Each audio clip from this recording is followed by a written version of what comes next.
খাবার উঠতেছে, আস্তে আস্তে নামতে হবে এখানে।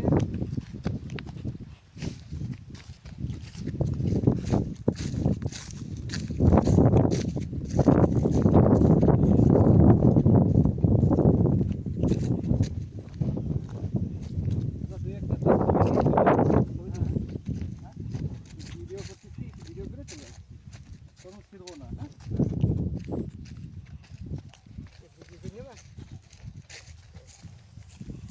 আসসালামু আলাইকুম। আমরা অবশেষে তরমুজ ছেড়ে চলে আসছি। দেখাও একটু, অনেক তরমুজ এখানে, অনেক তরমুজ এখানে। কলখালী ইউনিয়নের এই গ্রামটায় অনেক তরমুজ ফলায়। এটা শোলখালী না, শোলখালী ইউনিয়নে এখানে অনেক তরমুজ ফলায়। এখানে তরমুজও হয় মাশাআল্লাহ, অনেক ভালো। আর এই ছোলা একদম পাতলা হয়ে গেছে। এই যে একটু একটু তরমুজ দেখতেছেন, এর ভিতরেও অনেক লাল, অনেক টেস্ট।